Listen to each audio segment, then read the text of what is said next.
Bonjour tout le monde, bonjour à tous et bonjour Nicolas, comment vas-tu? Salut Théo, bah écoute, ça va. Aujourd'hui, un peu de soleil en Picardie, donc on va pas se plaindre. Pas d'eau, un peu de vent, mais pas d'eau. Pour l'instant, c'est une journée qui commence très très bien. Ah oui, oui, il faut le marquer d'une pierre blanche quand il fait beau par chez toi. Ah ouais, ça pour le coup, ouais, je suis d'accord. Aujourd'hui, on va parler d'un sujet qui touche beaucoup de sportifs, parfois sans qu'ils s'en rendent compte, la surcharge d'entraînement. On va voir ce que c'est, comment reconnaître les signaux d'alerte, mais aussi comment l'anticiper et y faire face efficacement. Est-ce que ça te va? Est-ce que c'est un sujet qui te parle?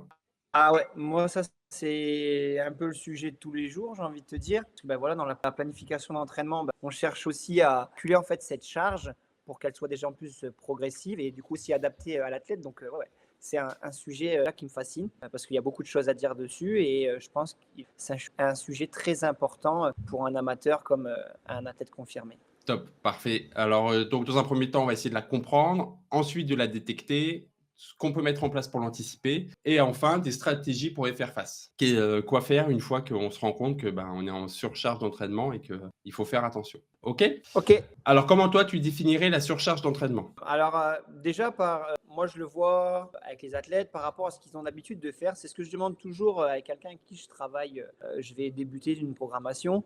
Je lui demande un peu quel volume d'entraînement il arrive à faire, en temps normal et par rapport à là, lui, ce qu'il est en train de faire, je vois à peu près la différence et là, j'arrive à voir il peut être en surcharge ou pas. Après, il y a des facteurs, voilà, qui vont arriver, la fatigue, il y a malheureusement aussi les blessures et il y a aussi là, une fatigue aussi psychologique où à un moment, bah, des fois, les athlètes, ils en ont tellement fait qu'ils ont plus envie. Et ça, moi, c'est des signaux qui m'interpellent par rapport à cette charge d'entraînement. Ouais, tout à fait. Si on dit que la surcharge d'entraînement, c'est lorsque un sportif, alors nous, ça va être un triathlète ou un nageur, mais il impose à son corps un volume ou une intensité d'effort trop élevée Alors ouais, et ça va être ça. Ça va être, par exemple, quelqu'un, je vais dire une bêtise, sur les 2 dernières années, je sais pas, il s'entraînait, entre 5 et 10 heures semaine. Voilà, c'est ce qu'il pouvait et là, voilà, il dit: «J'ai vraiment envie de passer un cap», mais au lieu d'y aller, par exemple, sur entre, 10 et peut-être 14 heures par semaine, là, tout de suite, il arrive, il veut une fourchette de 20 à 22 heures. Là, par exemple, la fourchette, elle est tellement plus haute, elle va même doubler et le corps n'aura pas eu le temps, en fait, de s'adapter que là, pour le coup, là, on peut créer du coup une surcharge d'entraînement. oui, alors à faire attention de ne pas confondre ce qu'on appelle la surcharge temporaire. Il y a des fois où dans ta planification, tu vas te dire: «Tiens, pendant une semaine ou 2, on va Ouais, mettre les potards à fond parce qu'on veut fatiguer le corps, on veut qu'il puisse, après faire la surcompensation» et le surentraînement chronique où là, pour être en surcharge d'entraînement, il y a une notion de longueur aussi qui est en place. tout à fait. OK, d'accord, pas plus de variations que ça. Très bien. Tu parlais de différents facteurs. Il y a par exemple le volume d'entraînement excessif, ça c'est typique. Ah ouais, c'est souvent ce qui arrive, le plus fréquemment en fait chez les athlètes et c'est le volume et après, aussi il y a le temps passé à intensité. Voilà, moi je vois des gens qui courent, 7 à 8 fois semaine, voilà, ils passent, 6 séances à haute intensité et alors on n'a peut-être pas la même vision des choses par rapport, à l'entraînement, c'est sûr, mais moi je pense que passer, 90 du temps à haute intensité, ça crée une charge d'entraînement, parce que l'intensité, voilà, pour moi, la charge, c'est volume multiplié par l'intensité. C'est ces deux facteurs-là, en fait, que moi, je prends en compte. Et quand déjà, en temps normal, les gens s'entraînent beaucoup, on arrive à le voir, mais il y en a des fois qui ne s'entraînent peut-être que 4 ou 5 fois par semaine, 1 heure, mais ils vont être à haute intensité. Et là, en fait, la charge aussi, elle est trop élevée. Donc, il ne faut pas se dire juste, il s'entraîne longtemps, il est en surcharge d'entraînement. Non, certes, c'est un facteur, le nombre d'heures, mais il n'y a pas que ça. Il y a aussi le temps, le nombre de temps passé à l'intensité. Et ça, pour moi, c'est quelque chose qui est quand même important parce que, ben voilà, peut-être que tu t'entraînes que 3 ou 4 fois par semaine, mais sauf qu'à chaque fois, tu vas être du coup sur des intensités hyper élevées. Et là, pour moi, ça crée du coup ça une charge d'entraînement. Et selon des fois, sur certains athlètes amateurs, elle est pour moi trop élevée. Oui, tout à fait.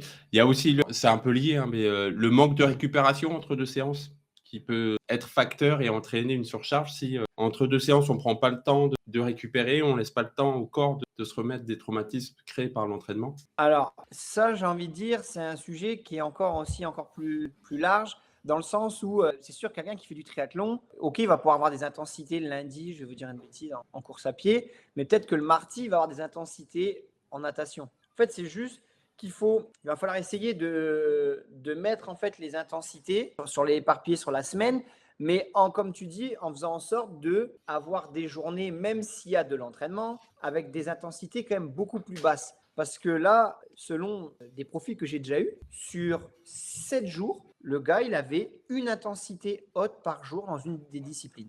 Et moralité, bon, il me dit, ouais, j'arrive le dimanche pour faire ma sortie longue. Bah, il dit, en fait, j'ai plus rien de ma semaine. Ça, plus le travail, plus voilà, la vie de famille, bah, j'ai plus rien. Et c'est pour ça qu'à un moment, il faut essayer de calibrer. Et c'est là où il est important de faire une planification. Parce que si vous arrivez en disant, bah, ouais, ok, j'ai 3 disciplines à faire, ça c'est vrai, dans le triathlon, il y en a 3. Et ben, du coup, je mets du coup 2 intensités dans chaque discipline. Et ben, au final, vous allez regarder, ça vous prend sur 6 jours. Mais 6 jours sur 7, voilà. Moi, je me dis que des fois, pourquoi pas on peut faire 2 intensités dans la même journée. Ça, c'est des choses qui sont possibles. Mais tout ça, ça va se calculer. Et il y en a, ils font un peu à l'ancienne en disant, bah oui, c'est pas grave, je peux les enchaîner tous les jours. Et c'est là où, pour moi, bah, il y a une surcharge aussi qui est trop importante. Tu en as parlé, hein, d'une partie le volume, la récupération entre les 2, hein, de bien faire attention à comment et où on place les différentes intensités. Et il y a un élément que généralement, par mon expérience, c'est ce que négligent les gens, c'est tout le stress extérieur, le travail, la vie personnelle. Ça provoque, ah ouais. T'as des gens, et puis ça toujours, en partant de bonnes intentions, mais qui se disent, «Moi, j'ai mon planning d'entraînement, il faut que je fasse ça». Même si à côté, j'ai une semaine de travail de ouf parce que j'ai plein de réunions, même si, ça va pas trop parce qu'il y a ma femme qui est à l'hôpital ou qui veulent pas déroger à la règle. Ça, C'est pas forcément bien et ça peut entraîner, à force, à une surcharge d'entraînement, être en surentraînement.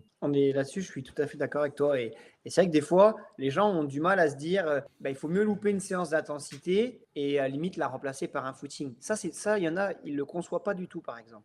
Ils préfèrent se dire, la basse intensité, bah, celle-ci, je l'enlève, mais je garde ma haute intensité, parce qu'avec ma haute intensité, je vais progresser. Et c'est là où, pour le coup, moi, bah, je suis vraiment pas d'accord. Parce que l'intensité basse, pour moi, elle est très importante. On en est déjà venu en parler sur les podcasts précédents. Donc, elle est même des fois plus importante selon l'intensité qu'on souhaite faire en priorité, parce que ça reste du coup la base de notre structure. Donc, et ça c'est un truc que voilà, les gens ne conçoivent pas. Parce que pour eux, en faisant de l'intensité basse, ils ne vont pas progresser. Je pense, tu m'arrêtes si tu es pas d'accord, mais je pense qu'on peut dire qu'une séance à basse intensité ne fera jamais de mal. Ah ouais. Un petit footing, ça fait jamais de mal. Une séance à haute intensité mal faite ou au mauvais moment peut te flinguer toute une Ah ouais, préparation, quoi. ouais, je confirme. Ouais.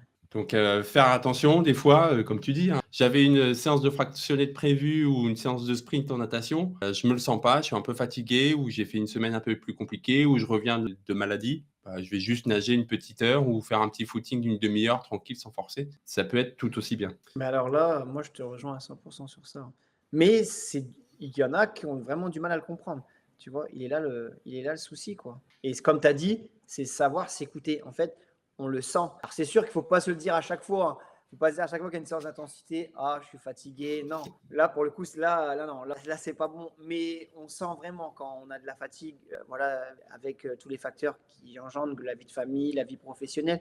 Et c'est là où, selon dans votre préparation où vous en êtes, bah, des fois, il faut mieux se dire, bon, bah ouais, je vais aller faire une basse intensité à la place parce que je sens que je suis vraiment pas bien. La séance là, je la loupe. Il y en a, ils pensent que faire ça, c'est bon. Le programme, il est foutu, j'y arriverai jamais. Ben non, au contraire, ce sera plus que positif pour la suite. Et même si on s'entraîne bien, qu'on récupère bien et qu'on n'est pas stressé à l'extérieur, si on a une mauvaise nutrition ou une mauvaise hydratation, voilà, ton visage était explicite, hein, pour ceux qui regardent l'épisode sur YouTube, bah, ça peut tout faire foirer, quoi. Ah ouais, ça pour le coup, je parle en connaissance de cause parce que je m'hydratais pas beaucoup, mais vraiment avant, pour le coup, c'est vrai que je buvais vraiment pas et suite à mon opération, j'ai eu un kiné qui m'a remis, sur pied et avec qui j'en ai parlé et l'hydratation, elle va jouer énormément. Donc, buvez, même pour, vous allez voir pour le psoas, voilà, c'est quelque chose qui va être hyper important. Donc, manger, voilà, ça,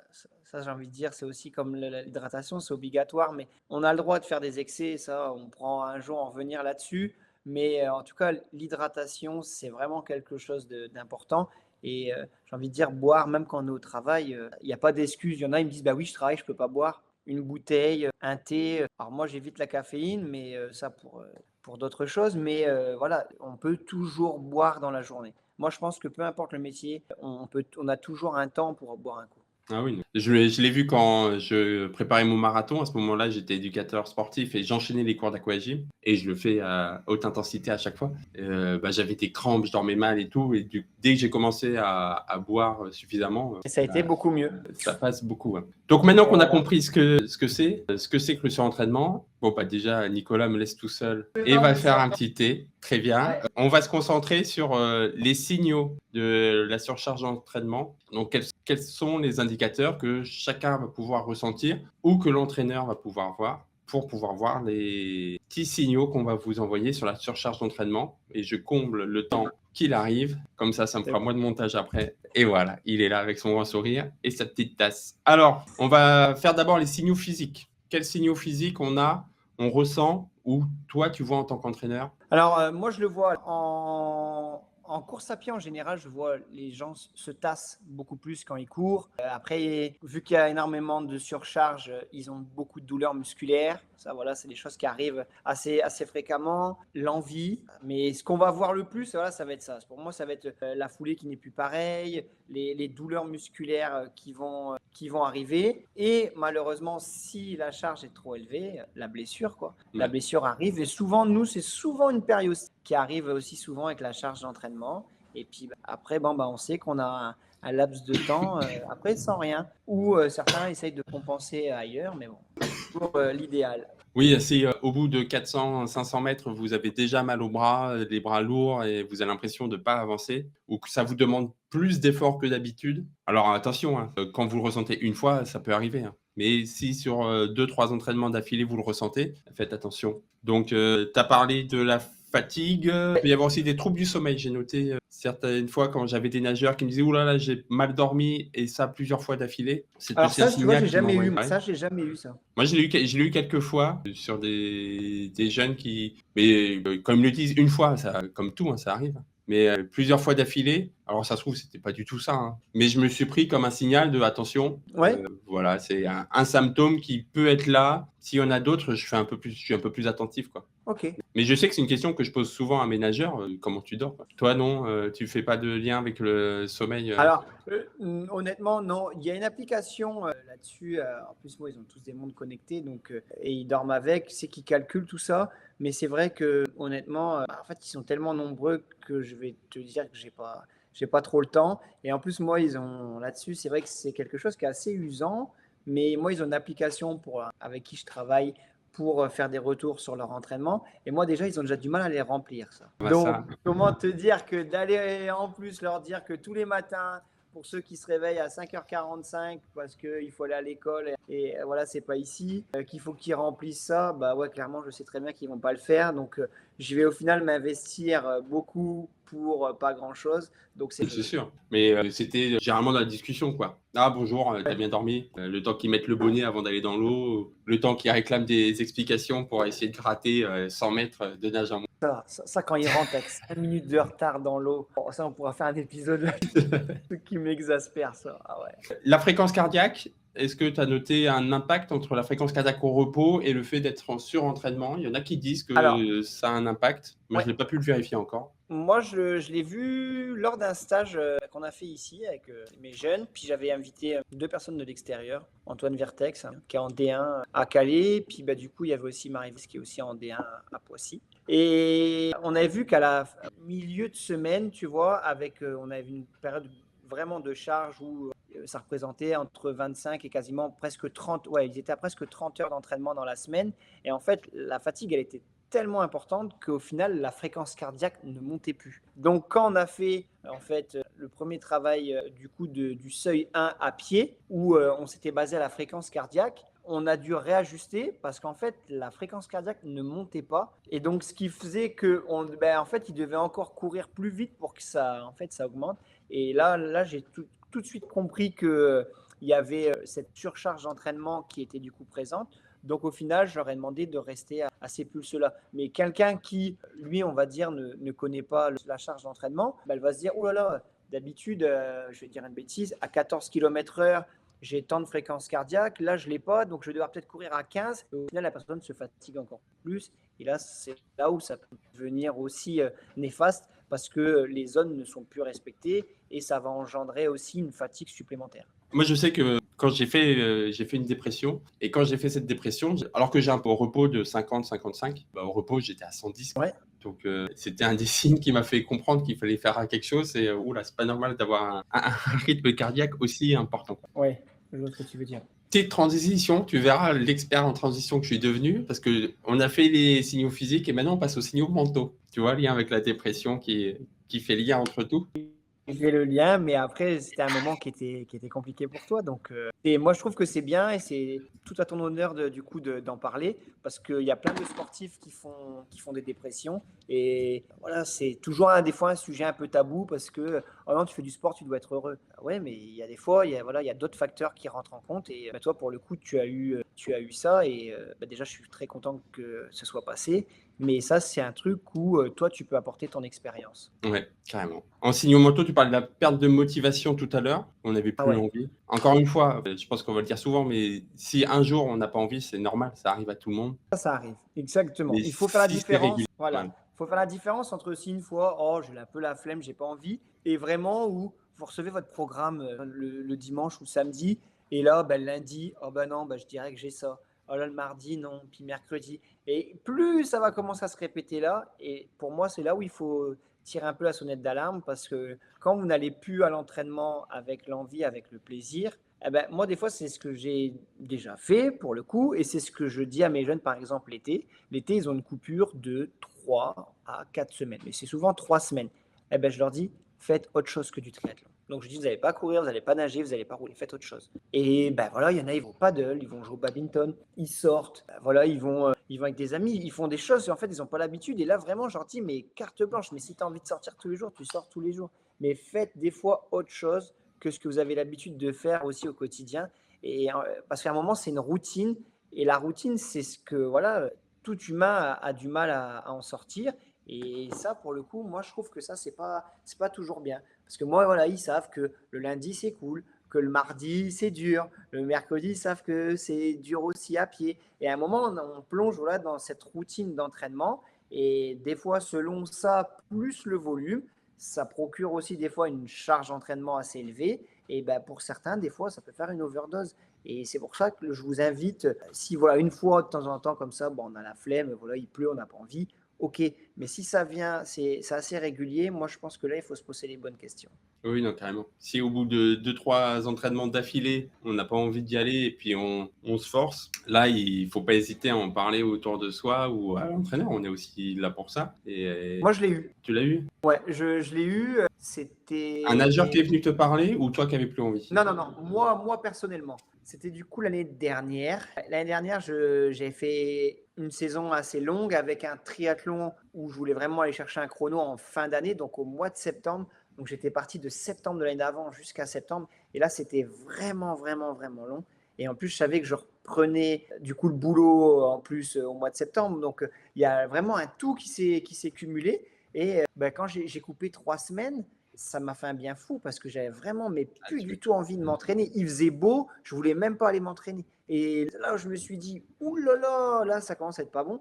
Et ce qui m'a un peu sauvé, c'est un truc bête, c'est un truc que je fais presque jamais, c'est d'aller dans mon jardin et faire mes mauvaises herbes. Et c'est un truc, donc il y en a, ils vont aller faire autre chose, ils vont aller voir. Moi, c'est voilà, d'être tranquille voilà, dans mon jardin, à Blangy-sous-Bois. J'étais tranquille, je faisais mes mauvaises herbes, j'ai entretenu mon terrain. Et en fait, le fait d'être dehors, sans bruit, sans rien, j'étais à quatre pattes pour enlever, j'avais les mains toutes marron, pleines de terre. Mais c'est pas grave, ça m'a vraiment fait déconnecter. Et c'est pour ça qu'un rien, des fois, peut vous faire du bien. On n'est pas obligé de se dire, oh, j'ai la flemme de m'entraîner, il faut que j'aille me mettre une cuite. Bah non, pas forcément. Moi, voilà, le but, c'était vraiment de me dire, bah, tu te retrouves aussi avec toi-même, fais quelque chose que tu n'as pas l'habitude de faire. Donc là, pour le coup, je savais que je tendais toujours ma pelouse, mais pas mes mauvaises herbes. Et du coup, voilà, ben, j'ai fait ça, j'ai entretenu tout mon terrain. Et je suis sorti de là, mais j'étais vraiment bien. Cette sensation de ne pas se dire, ah, il faut que j'ai fini là, parce qu'à telle heure, il faut aller à la piscine, parce qu'après, ça ferme, puis à telle heure, je dois être repris pour la course à pied. Non, là, c'était vraiment 3 semaines. Voilà, cool. Tu fais ce que tu as envie, quand tu as envie. Et ça, moi, je dis que ça fait du bien de le faire de temps en temps. Ah bah carrément. C'est sûr que s'oxygéner, ça permet Ah ouais, de pouvoir durer plus longtemps et on en parlait lors des derniers épisodes et puis c'est quelque chose qui est récurrent surtout dans des sports comme le triathlon où la charge d'entraînement est énorme et les ah oui. routines tout autant. Si on n'a pas notre petite bulle d'oxygène, bah, il faut la trouver parce que au bout, Exactement, ça devient compliqué. Ouais. moi j'ai noté aussi les gens un peu plus irritables qui en surcharge d'entraînement, qui s'excitent un peu plus, qui sont un peu plus énervés. À prendre avec des pincettes parce que quand on a des Oui, adolescents et qu'on doit les entraîner, de base, ils sont irritables parce que c'est des exactement. adolescents. Mais voilà, quelqu'un qui s'énerve plus vite, mais alors c'est comme tout à l'heure, hein, c'est un signal. C'est quand on a plusieurs signaux qu'on peut se dire et puis dans C'est l'échange, ça. Pas attention. parce qu'une fois il est irritable que c'est bon, il est en surcharge, hein, c'est sûr. Voilà. Parce que sinon, je pense que là, moi, tous les miens, ils vont dire, bah, c'est bon, on est en surcharge tous les jours, faut entraîner. Ah bah ouais. Ah là, je vois bien le truc, hein, ils vont écouter ça, ils vont dire, ah bah c'est bon, hein, Théo, il a dit, on est en surcharge. Ah bah oui.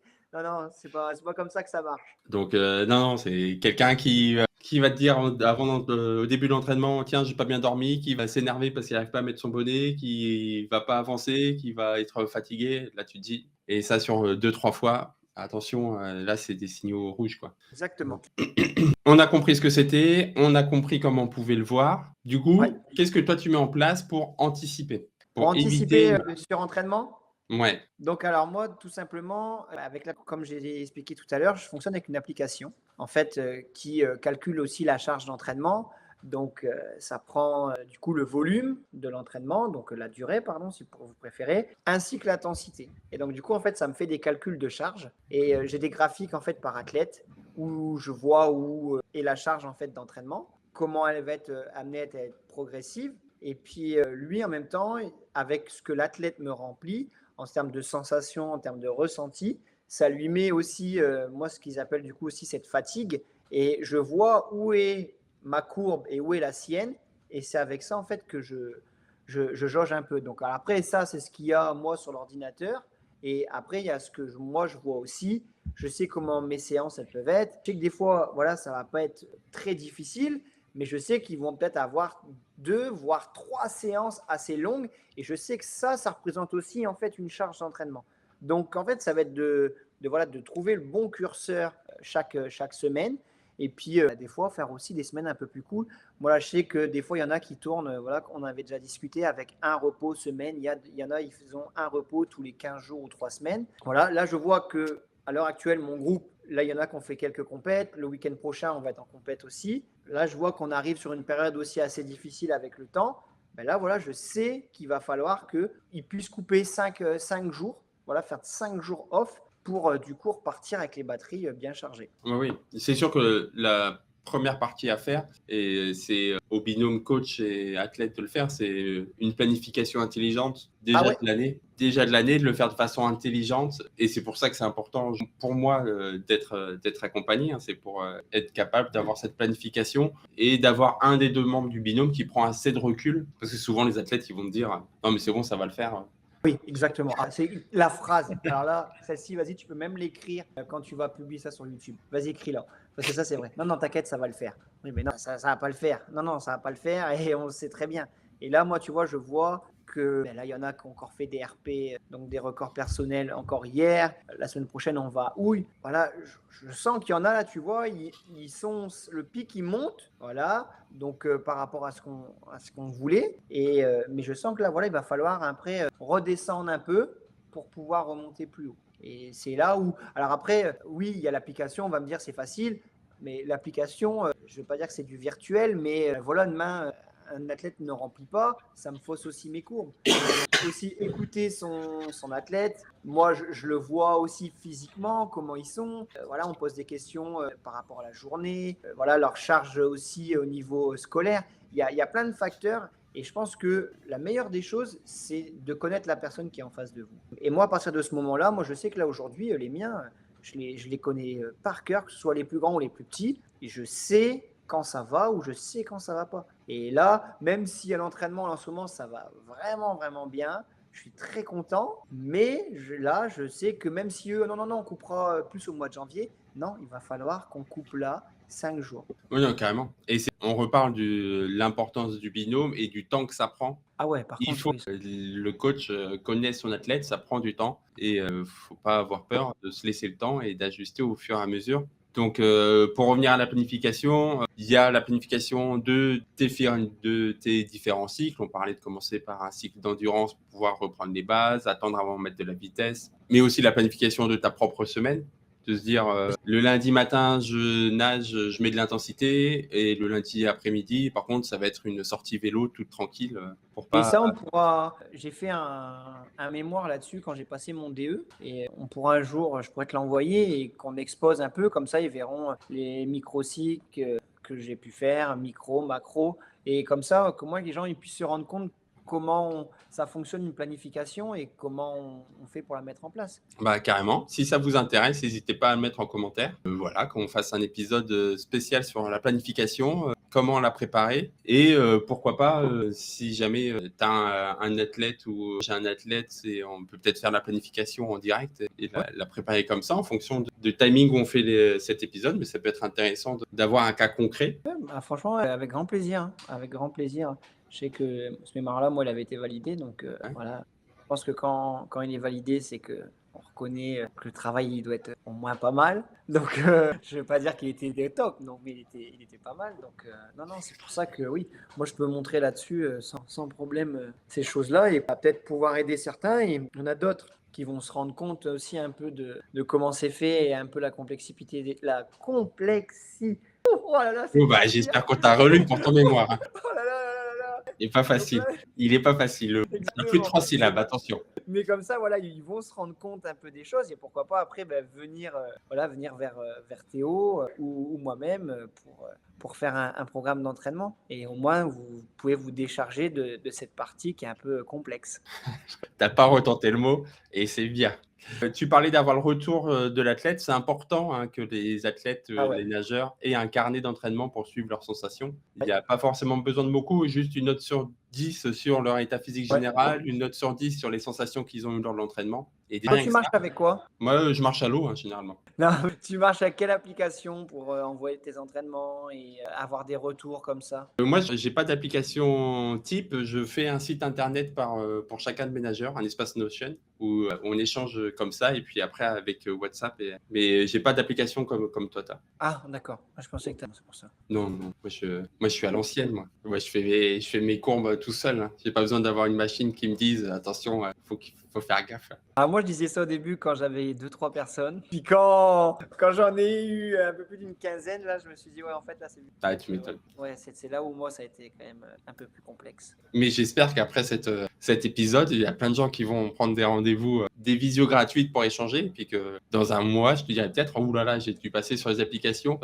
Ouais, bah oui, non, parce que c'est c'est sûr. trop Et loin. Hein, puis, pour il gérer. faut, moi, voilà, on le redit, n'hésitez pas à contacter Théo pour de la course à pied, voilà, pour la natation. Voilà, il reste pas basé que natation, donc n'hésitez pas à le contacter. Je pense que ouais, ça saura faire le travail et puis vous accompagner au mieux dans votre prochain défi en 2025. Une autre façon d'anticiper la surcharge, c'est la nutrition. On en a parlé brièvement tout à l'heure, mais comme la nutrition et l'hydratation aident à la récupération, forcément, c'est lié, quoi. Toi, tu mets dans la surcharge. Ça. Non, mais je le mets comme c'est une des pistes qui permet de mieux récupérer et donc d'éviter la surcharge. Ah, d'accord. Là, on est dans la partie comment faire pour anticiper. Donc, non seulement parce que même si tu as ta planification fait de façon intelligente avec tes courbes que l'ordinateur te donne, même si Ouais. l'athlète il donne chaque jour, bah là, je me sens comme ça ou je me suis senti comme ça. Si à côté, il fait tous les jours, au bout d'un moment, ça va. C'est sûr qu'il ne mettra pas ce qu'il y a de mieux en carburant, ça je te l'accorde.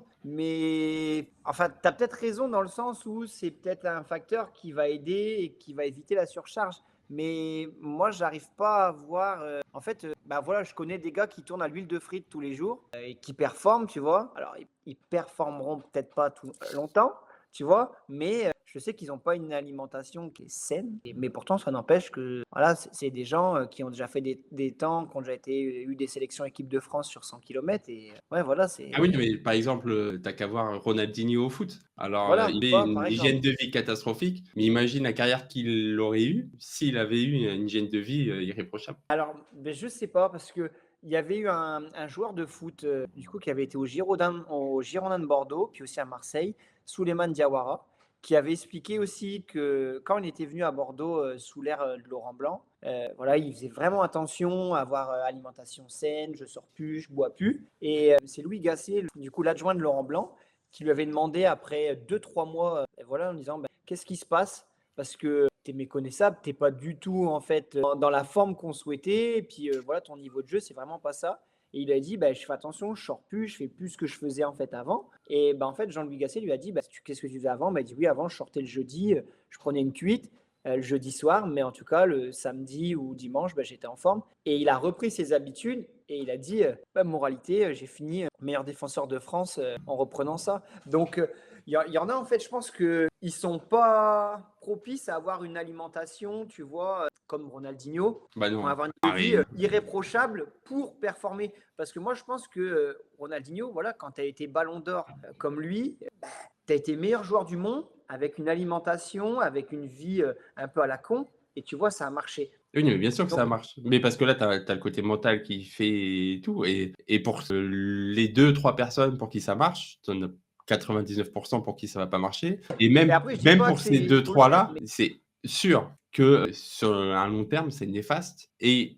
on voit pour Neymar, par exemple. il a gagné un ballon d'or, Ronaldinho, s'il avait une hygiène de vie et un mental qui va avec, parce que c'est plus le côté mental là qui il aurait dû en gagner beaucoup plus. Mais, Ouais. donc c'est pour ça que pour moi, la nutrition et l'hydratation, c'est pas l'élément prépondérant, mais c'est un point positif et un nageur qui fait attention à ça, il réduit le risque de surcharge d'entraînement De blessures aussi, je et de pense, hein. blessures, bah, oui. Parce que de toute façon, quand tu bois et que tu manges bien, tu dors mieux, tu récupères mieux, donc Ah oui, ah ça par contre, ça oui, ça ça ça joue là-dedans, quoi. je suis d'accord. Alors après, moi j'ai vraiment du mal à comprendre, tu vois, les gens qui me disent: «Oui, mais moi aller manger un McDo, mais qu'est-ce que ça me fait du bien?» Alors moi, c'est ce que j'ai du mal à comprendre parce que je me dis: «À quel moment ça te fait du bien?» Tu vois?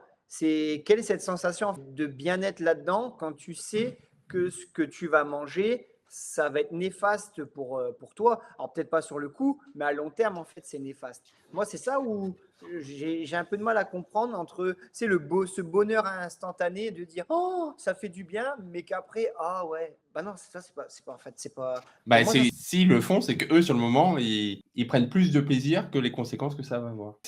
Après, ça libère des hormones Ouais et ouais ouais non mais après quand c'est la sûr première mais bouchée d'un Big Mac, c'est quand même vachement bon, quoi. ouais mais on peut pas en fait on peut pas dire que ce soit enfin comme j'ai pu le dire avant on peut pas dire que voilà c'est le bonheur de faire ça quand tu sais que les répercussions que ça a derrière. En fait, moi, on peut pas me dire que c'est pas, en fait, c'est pas adapté par rapport à ce qu'eux ils pensent alors. Ah bah, oui, mais après c'est comme, quelqu'un qui fume, il va se dire, «Je sais que c'est pas bon, mais sur le moment, moi, ça me fait du bien». C'est le même concept. Je favorise le bienfait que ça m'apporte à l'instant T, en dépit des conséquences que ça a après. Ouais. Non, tu as raison dans le fond, hein, mais moi j'ai du mal à comprendre ça. Bah, c'est sûr. J'ai Tu du vois, mal moi, à par exemple, je comprends pas comment tu peux aimer faire du jardinage, parce que moi, quand je fais du jardinage, je pense juste au fait que ça va me faire mal au dos, que je vais avoir mal aux genoux si je dois me mettre à 4 pattes et donc je fais jamais de jardinage. mais tu te Mais retrouves avec toi-même et ça je trouve que c'est pas mal parce que quand tu le fais, moi je me déconnecte de tout. J'ai pas de téléphone, j'ai pas voilà, j'ai pas tout ça et des fois ça fait du bien de se retrouver, ouais et de souffler, tu vois? Donc non, non, tu verras, je t'invite un jour à le faire et tu verras que tu vas vraiment bien te. quand je viendrai, à Pointe-Picardie, on fera une après-midi paddle, après je te mets la pâtée en natation et on se finit par un petit jardinage, D'accord, ça marche, pas de problème. bien. On a fait tout ce qu'on a pu pour anticiper, mais on voit qu'on est en surcharge d'entraînement. Quels sont les premiers réflexes à faire? Les premières choses à faire dès qu'on ressent ça? Couper, arrêter un petit peu le sport, donc le ralentir, voilà, prendre des jours de repos et moi, je pense qu'il y a la surcharge, une bonne cure aussi, des fois de vitamines, ça fait du bien. Donc moi, voilà et puis faire des choses un peu plus aussi, relaxant. Parce que des fois, quand on est en surcharge, comme on a dit tout à l'heure, on est un peu tendu. Donc faire des choses relaxantes, mais se reposer principalement, c'est vraiment ce que je vous invite tout de suite à faire, quoi. Premier réflexe, on réduit immédiatement le volume d'entraînement, voire l'arrêter complètement. On augmente du coup les jours de repos et on priorise des activités légères du coup, le yoga, la natation tranquille, la marche, Voilà, mais on enlève toute question de haute intensité, pour le moment. c'est ça. Et on fait du bricolage, comme vous pouvez entendre chez Théo, en direct. Ça fait 2 semaines, je suis désolé, ça fait 2 semaines, j'en peux plus. Ensuite, dans un second temps, moi je pense qu'il faut qu'on s'oriente vers un professionnel. Tout d'abord, un coach pour ajuster le plan d'entraînement. Si jamais on fait du sport tout seul et qu'on est en surcharge d'entraînement, c'est que les curseurs étaient mis au mauvais endroit, donc n'hésitez pas à aller, Et s'ils ont un coach, c'est qu'ils sont en surcharge. et ben, en parler au coach et c'est le coach qui va le faire et si vous voyez que vous êtes en surcharge, vous êtes avec un coach, que vous êtes en surcharge, que vous lui dites et qu'il change pas, ben, changez de coach, n'allez pas avec Nicolas et venez vers moi, quoi. Moi, j'en ai pas en surcharge. Donc non, non, si votre coach, il vous dit, «C'est rien, continue», bah, je pense pas trop me mouiller en disant que c'est pas un bon coach. Non, mais c'est surtout, voilà, c'est échanger. À un moment, on a déjà dit, et surtout moi, je le redis et je vais le redire à nouveau, le dimanche, quand vous avez fini votre course, n'oubliez pas que le lundi, vous allez travailler. Donc, on n'est pas professionnel. Donc, ce qu'il faut, c'est à un moment, si vous avez un coach, mais que voilà, vous sentez toujours cette fatigue, ben voilà, c'est d'échanger avec lui. Il faut peut-être des fois baisser d'une heure ou deux à la semaine pour qu'il y ait un équilibre ou, par exemple, te dire, bah, oui, une journée, je vais peut-être doubler, je vais en faire un le matin, un le soir, mais quand même, ça me permet d'avoir un jour de repos. Et en fait, il faut vraiment essayer de trouver le juste milieu entre vos attentes, vos besoins et aussi votre objectif pour que du coup, il y ait cet équilibre-là. Et des fois, l'équilibre, c'est ce qu'il y a de plus important dans une planification et pas se dire, bah, les pros, ils font 30 heures, donc moi, il faut que je fasse minimum 20 heures. Non, non, les pros, c'est leur travail, ils sont payés à ça. Nous, on n'oublie pas, le sport, c'est vraiment une activité qui vient du coup compléter ce que l'on fait du coup tous les jours. Donc vous allez travailler, voilà, vous avez votre vie de famille et vraiment voilà, c'est un plus qui va vous équilibrer avec tout ça. Et ça pour moi, ça c'est quelque chose d'important. Et je pense que Théo, tu reviendras là-dessus, que l'équilibre, il est quand même hyper important. L'équilibre, c'est la clé de tout. C'est ce qui fait qu'on dure ou pas. Si on n'a pas cet équilibre, alors ça peut tenir, hein, ça peut tenir, 1 semaine, 1 mois, 1 an, mais au bout d'un moment, ça va se casser la figure. Ah ouais, ah, c'est sûr. Donc Ça, c'est j'ai une sûr. chaise Je dans le suis d'accord. salon qui est un peu déséquilibrée. Pour l'instant, je m'assois dessus et ça passe. Il y a tôt ou tard, soit je change de chaise, soit je me casse la figure. Ben, Mais change pour de l'instant, chaise c'est et tu la important. montreras au prochain podcast. Voilà. Si j'ai des athlètes à accompagner, sinon j'aurais pas le budget pour, la chaise. Ah, ok, ça marche. Donc, on a réduit les entraînements, voire arrêté. On est allé vers un coach ou on en a échangé avec son propre coach si on a déjà un coach. Si jamais il y a encore des douleurs, on va voir un médecin, un kiné, quelqu'un de compétent qui va pouvoir le faire parce que ça se trouve, il va falloir un massage ou remettre en place 2-3 trucs, donc Ouais. on n'hésite pas à aller voir. Et après, un retour progressif. Ouais, mais vraiment progressif, hein, étape par étape, sans se dire, retour progressif, je m'entraîne tous les jours, mais voilà, y aller étape par étape, prendre le temps de clarifier les choses avec, votre entraîneur si vous en avez un ou avec vous-même, par rapport à ce que vous voulez vraiment faire et puis comme ça après la reprise elle se fera, progressivement et puis vous pourrez revenir, du coup à un niveau, que vous souhaitez. Ouais. On reprend à faible intensité, hein, forcément et on augmente petit à petit en faisant très attention aux signaux de récupération. N'oubliez pas les fondamentaux. C'est ça et après une question mentale surtout, il faut pas culpabiliser de réduire l'entraînement. Ouais, non. Au même titre que tout à l'heure, on se disait qu'il fallait pas culpabiliser de se dire: «Oh ma séance de fractionné, je le sens pas, donc je vais me faire une sortie endurance fondamentale». On culpabilise pas de réduire, voilà. Voyez ça comme, vous préparez sur du long terme, donc se grille pas, ça arrive à tout le monde et j'ai écouté une interview de Mathieu Blanchard. Donc Mathieu Blanchard, c'est quelqu'un qui fait des ultra trail, qui a gagné l'UTMB du Mont Blanc et qui disait que lui, ses reprises, c'était des footings de 10 minutes, 15 minutes, pour la reprise, quoi. Et l'entraînement parfait, en fait, il n'existe pas, dont la planification aussi parfaite n'existe pas. C'est vraiment quelqu'un qui adapte les entraînements, mais la planification parfaite, c'est ça, si on vous dit ça existe, ça, c'est vraiment des conneries. Donc, chaque profil est différent. C'est pour ça que je vous invite vraiment aussi à une chose, on n'en a jamais parlé avec Théo, mais si un jour vous avez un ami qui a un entraîneur et qui, du coup, entraîne votre ami, ne copiez pas ce que votre ami fait parce que normalement, l'entraîneur a adapté son programme à cet athlète-là. Et moi, ça, j'en vois beaucoup de dire, ah bah oui, alors qu'on suive une fois une séance, on la partage ensemble, ok, mais de suivre les mêmes intensités, le même programme à la lettre, pour le coup, ça, c'est une connerie, parce que ça ne sera peut-être pas forcément adapté à vous. Donc, n'essayez pas de copier où je vois, il y en a, ça va, ils ont vu qu'un tel, oh, ben, il a fait ça, ben, je vais faire ça la semaine prochaine. Oui, mais lui, il a peut-être fait dans un intérêt par rapport à son programme, par rapport à son objectif. Là, vous, de faire une séance comme ça, moi, je trouve s'il n'y a pas d'intérêt à le faire, si ça ne va pas vous apporter un plus, pourquoi le faire en fait? Et C'est toute ça, il y en a beaucoup hein, qui le font, ça quand même. Hein. c'est toute la différence entre des programmes qu'on trouve sur internet qui sont bateaux, et qui Ouais, sont la base et avoir un entraînement et une planification personnalisée qui garantit, des résultats. Si vous copiez la personnalisation de quelqu'un d'autre, bah, si vous prenez le vélo d'un copain, vous pouvez, ne pas régler la selle pour faire, 200 mètres. Et si vous faites, une sortie de 180 kilomètres, bah, là, ça va être compliqué, quoi. ah ouais, mais clairement, c'est ça. Clairement, ouais, là, c'est vraiment ça.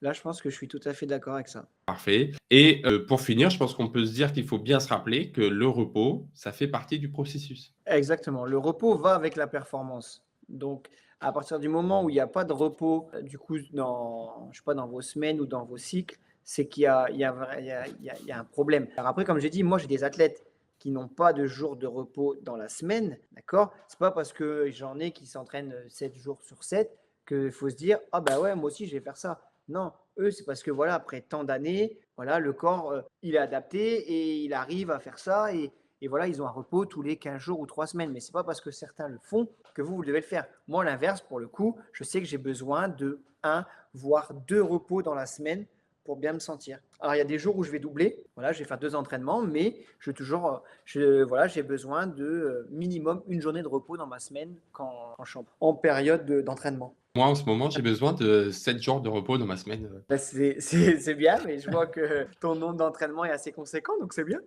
Bravo. Abonnez-vous. Donc voilà, donc pour résumer, la surcharge d'entraînement, c'est quand on demande trop à notre corps, que ça soit d'un point de vue physique en termes de volume ou d'intensité, mais aussi d'un point de vue mental. Ça te va comme voilà. Pour pouvoir y arriver, on fait attention à planifier intelligemment, si possible avec l'aide d'un professionnel, parce qu'il sera quand même plus adapté à prendre le recul nécessaire et à savoir où et quand mettre l'intensité. Oui, tout à fait. Qu'on est à l'écoute de soi, très important. Si on est fatigué, on n'hésite pas à se dire: «On va lever le pied parce que là, je sens que je suis fatigué» et vaut mieux lever le pied pendant un petit peu que d'être complètement, à l'arrêt. Ça, on insiste là-dessus, hein. On insiste, vraiment. Ouais. Bah, je pense qu'on peut le répéter, hein. Une séance à basse intensité ne fera jamais de mal. Une séance à haute intensité mal faite ou au mauvais moment, ça peut foutre en l'air toute une. C'est ça, les conséquences sont assez importantes, tout à fait. Et puis voilà, et puis si jamais ça arrive, parce que ça peut arriver, ça va arriver, je connais pas d'athlètes qui font ça de façon intense, qui, sont flirtent jamais avec la limite, hein, donc on est tous passés par là. On culpabilise pas, on lève le pied ou on arrête complètement et surtout on échange avec, son coach, avec son entourage, avec des médecins, avec des psys, avec qui peut nous aider et Il encore faut une pas avoir fois, peur d'échanger, en tout cas. Ça, c'est important. ouais, c'est la base de tout. Tout à fait. Et bah, c'est pas mal pour, cet épisode sur surcharge d'entraînement. Est-ce que tu as quelque chose, à Il y rajouter, a, Nicolas? il y a des petites questions-réponses ou tu nous as préparé un petit truc? Parce qu'il faut finir sur ça. Ça, c'est l'élément que moi, personnellement, j'adore à la fin. Je sais que quand je finis là-dessus, Ça là, donne après, du je baume sais au que, cœur? ah ouais, là, après, c'est sûr que le podcast, il est top. D'accord. Est-ce que dernièrement, tu as été en lien avec, un nageur ou une nageuse, en surcharge d'entraînement? Toc, toc, toc, toc, toc. Que je réfléchisse bien. Non, non, non, non, non, non. J'ai eu mon kiné, là, c'était quand l'année dernière ou il y a 2 ans, je ne sais plus, il faudrait que je vois avec lui. Je sais qu'à un moment, j'avais mis les seuils, je les avais décalés, mais un peu trop. Et je pense que j'avais pas laissé assez de temps en fait pour le faire. Et en plus, il faisait, parallèlement à ça, il faisait du cyclocross. Et en fait, ça faisait quand même beaucoup d'intensité en fait à la semaine. Et à un moment qui est arrivé, mais je crois que c'était il y a 2 ans. Hein, ouais. Et ben au mois de décembre, il m'a appelé un jour un mardi et il m'a dit ah ben là voilà, je suis lessivé quoi, j'en peux plus, j'ai plus de jus, j'ai plus rien. Donc il avait son activité qu'il faisait à côté, voilà, du cyclocross.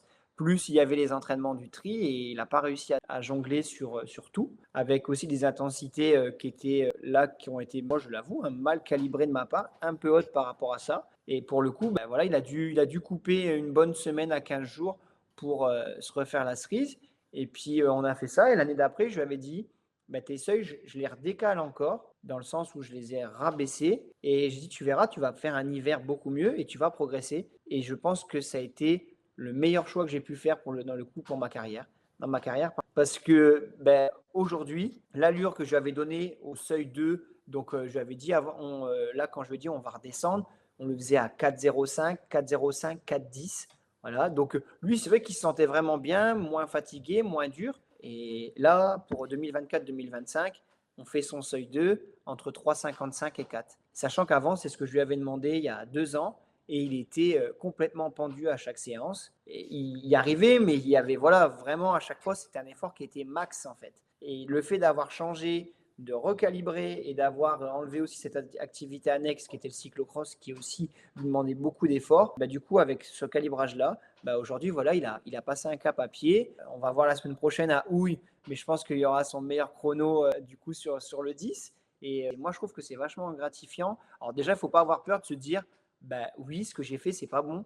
Moi, j'ai vraiment pas eu peur de ça. J'ai dit, oui, je sais pourquoi tu es fatigué. Il y a le cyclocross, il y a tout ça, ça c'est OK. Puis en plus, il est kiné, donc ça demande du temps. Mais il y a moi aussi, ma façon de gérer ton allure, je pense que je l'ai mal faite. Et donc, du coup, je vais la modifier. Et ce qui se passe, c'est qu'aujourd'hui, voilà, j'ai un monsieur de 51 ans qui bat tous ses records, là, que ce soit sur un triathlon, en longue distance. Donc, c'est pour ça que ça, moi, c'est un exemple que j'aime bien préciser même à mes jeunes, parce que déjà, il a 51 ans, il bat tous ses records, pour le coup. On n'a pas augmenté son nombre d'heures d'entraînement, on a juste recalibré ses zones, et puis en plus, il s'épanouit dans ce qu'il fait. Donc, à partir de ce moment-là, je me dis, bon, voilà, j'ai admis et j'ai reconnu mes erreurs, je les ai rectifiées, et je me sens beaucoup plus compétent maintenant parce que voilà, j'arrive aussi à voir ce genre de choses et peut-être avec 5 ou 10 ans en arrière, j'aurais dit oh non, non, je me suis pas trompé, c'est juste toi qui es fatigué, quoi. Bah Donc ouais. ça, c'est plutôt pas mal. C'est top. Mais c'est vrai que après moi je suis plus toi tu entraînes en club, moi j'accompagne plus des athlètes qui préparent des triathlons, et qui ont une vie pro et une vie privée, surchargée qui fait qu'ils peuvent pas s'inscrire en club parce qu'ils peuvent pas garantir d'être tout le temps à l'heure aux entraînements. Donc c'est plus ça que j'accompagne et c'est vrai que c'est une question que je pose quasiment tout le temps, c'est: «Bah alors, comment s'organise ta semaine? Est-ce que tu arrives à jongler avec tout? Est-ce que tu as une semaine au boulot qui est un peu plus intense et dans ce cas-là, on va réduire un petit peu les entraînements?» Et que cette notion d'équilibre et que pas hésiter à descendre un peu les curseurs pour mieux vivre et pouvoir s'entraîner plus. Donc on y va pour les questions tac au tac. Quel sport du triathlon te demande le plus d'effort mental? Le vélo. Le vélo? Alors que tu es une quiche en natation, c'est le vélo qui te demande le plus d'effort mental? Alors, en natation, maintenant, je prends déjà ce que j'ai nagé un peu plus. Et le fait de voir mes chronos s'améliorer et je passe du bon temps en fait dans l'eau. C'est agréable pour moi parce que je sens que j'ai passé un vrai palier. Donc, c'est vraiment pas une contrainte d'y aller 2 à 3 fois par semaine. Par contre, ouais, le vélo, j'ai vraiment du mal. Et surtout quand il faut aller rouler tout seul, là, j'ai vraiment du mal, moi, à me faire violence là-dessus. Donc, ouais, c'est le sport sur les trois, c'est, on va dire, celui que j'aime le moins. Une chose à ne jamais oublier avant une compétition. Aller aux toilettes. Ça, il faut jamais oublier ça. Ça, vraiment, jamais oublier. Quand j'ai fait mon marathon, c'est ce qui me stressait le plus. C'est d'être contraint de m'arrêter. Ah, ça c'est. Et moi, par contre, je le dis, même là devant caméra, voilà, moi sur un triathlon, on me demande toujours si je m'arrête. Non, je le dis et je l'assume. Je me fais dessus, que ce soit sur mon vélo ou en courant. Voilà, c'est pour ça que mes chaussures de triathlon sentent l'urine, que j'en ai partout sur mon vélo et moi, j'assume, je ne m'arrête jamais. C'est bon signe que ça sente que l'urine. Ouais, ouais, exactement. Ton moment préféré d'une journée d'entraînement? Quand je retrouve mes athlètes, ouais. Avant d'arriver, le programme il est déjà fait et je les vois arriver, ils viennent me dire bonjour. Voilà, ça c'est vraiment un moment qui est fort. Ce moment-là est le moment où on a fini la séance et je les félicite tous. Ouais. C'est ces moments-là qui sont toujours assez forts pour moi. C'est ce que je préférais, la fin d'entraînement, quand ils repartent et que tu vois dans quel état ils repartent et tu vois qu'ils sont investis, qu'ils se sont donnés et qu'ils sont contents, c'est top Ça, et puis ça veut dire que ma journée est finie aussi donc c'est toujours bon. Ta collation post-entraînement idéale? quand moi je m'entraîne ou quand je vais les entraîner? Non, quand toi tu t'entraînes ou que tu leur dis, après un entraînement, toi tu conseilles quoi comme collation? Et déjà, est-ce que tu conseilles Après un entraînement, alors à basse intensité, je bois un verre d'eau et après je remange souvent un fruit. J'aime bien les bananes, donc je mange voilà ça. Ou après j'ai un pot là, je vais vous montrer qui est là. Tac. Donc il y a un peu de tout là-dedans, hein, mais ça c'est mon petit péché mignon. Voilà, avec tout, bananes séchées, raisins, noix de cajou. Donc ça c'est souvent ce que je peux manger après. Et une séance à vraiment intensité En fait, j'ai des boissons de récup que je mets dans un shaker. C'est souvent à base de chocolat. Je mets ça, moi, avec de l'eau parce que moi, je bois pas de lait. Donc, je mets ça de l'eau et puis, hop, je le secoue. Et puis, c'est ce que je vais prendre, du coup, en récupération. Moi, c'était œuf dur. J'adore manger un œuf dur. Ah, il paraît que c'est bon. Oui, il paraît que c'est bon. Il paraît que c'est bon après. Je me dis, c'est quand même costaud des œufs. C'est quand même costaud. Bah, voilà, c'est peut-être pour ça que je fais plus de 90 kilos, quoi. Voilà, exactement. Est-ce que tu as une citation ou que tu utilises pour motiver tes athlètes? Alors, Un ouais, truc que mais tu as créé ou de ta campagne, quelque chose qu'on peut connaître? alors, il faut pas, surtout pas mal le prendre, mais ce que je leur dis dans le sport, et c'est une vérité parce que je pense que tu vas confirmer ce que je vais dire, et parce que je te connais, je sais ta vision des choses. Je leur dis toujours que si tu t'entraînes pas, tu réussiras pas. Mais par contre, même si tu t'entraînes, ben, tu n'es pas sûr d'y arriver. Voilà. Et ça, c'est ça qui est important. Parce que, ouais, c'est vrai, j'ai des athlètes qui s'entraînent pas du tout et au final, voilà, ils sont pas récompensés à la fin. Mais j'en ai aussi qui s'entraînent, mais à la fin, voilà, ça paye pas parce qu'il y aura meilleur qu'eux. Donc, c'est pour ça que je leur dis que c'est bien que tu t'entraînes. Et moi, je suis content que tu t'entraînes, mais c'est pas parce que du coup, tu t'entraînes que, eh ben, à un moment, tu es sûr d'y arriver. Parce que c'est la loi du sport, en fait. Et moi, là-dessus, je suis énormément Philippe Lucas, qui explique souvent ça à ses nageurs, parce que c'est la vérité. Il ne faut pas leur dire oui, parce que tu t'entraînes 20 heures semaine, c'est bon, tu seras champion de France. Non, ça c'est des conneries. Ça, c'est des conneries. Moi, je leur mets bien, je leur dis il faut s'entraîner, parce que c'est sûr que si tu t'entraînes pas, tu n'y arriveras pas. Mais par contre, il faut que tu saches que même si tu t'entraînes, eh ben, tu n'es pas sûr d'y arriver à la fin. Tu vois. Et Ouais, c'est là carrément. où moi, je veux leur faire comprendre cette réflexion en se disant ok, dans tous les cas, il faut que je m'entraîne. Je ne suis pas sûr d'y arriver, mais je vais aller chercher peut-être ce petit truc qui va faire en sorte que j'y arrive. C'est sûr que l'entraînement, il va pas te garantir la réussite. Mais le Ah oui, c'est sûr. non-entraînement, il te garantit l'échec, c'est sûr, quoi. Donc moi, c'est ce que je leur dis. Alors, c'est sûr que c'est pas ce qu'il y a de plus motivant, hein. Ça, je suis d'accord à entendre. C'est pas les belles phrases de sportifs que vous tapez sur Internet, là, mais c'est un constat. Et moi, là-dessus, j'aurais toujours dit à mes jeunes, et je pense que même quand ils vont entendre ce podcast-là, parce qu'il y en a, je sais qui l'écoutent, moi, je suis pas là pour leur vendre du rêve. Clairement, je suis vraiment pas là, même avec les gens avec qui je travaille. Là, je vais jamais lui dire oh ben c'est bon, tu t'entraînes 12 heures semaine, demain tu vas te qualifier à Hawaï. Non, non, non, moi je suis pas là pour leur dire peut-être les choses que eux ils ont envie d'entendre. Moi, je leur dis juste la vérité et le constat il est là.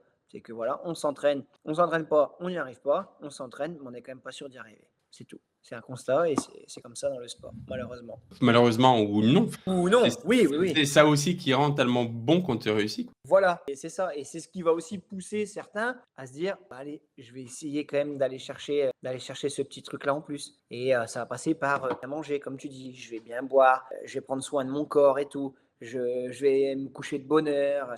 Voilà, c'est plein de petits trucs en plus qui vont faire que tu augmentes tes chances à la performance. Ouais, carrément. On va s'arrêter là-dessus, sur cette, belle phrase. Donc, l'entraînement ne garantit pas la réussite, mais le non-entraînement garantit l'échec. Tout à Et fait. c'est tout à fait ça. Et on se revoit très vite. Merci à tous d'avoir écouté. N'hésitez pas à mettre les petits likes, c'est important, à partager, à commenter. On a donné plein d'éléments. N'hésitez pas à en parler et à dire si vous êtes d'accord ou pas en commentaire. Si vous voulez qu'on fasse un épisode spécial sur la planification avec pourquoi pas un cas concret, bah dites-le nous. Et pensez au calendrier de l'avant, chaque jour, des réductions, des exercices, des conseils, des séries. Aujourd'hui, c'était quoi? Aujourd'hui, tu me prends un peu de cours. Je suis en train de Ah, regarder aujourd'hui qu'est-ce que c'était. Alors, je vais sur le site. On est le combien aujourd'hui? On est le 6. C'est la Saint-Nicolas la d'ailleurs. Saint-Nicolas.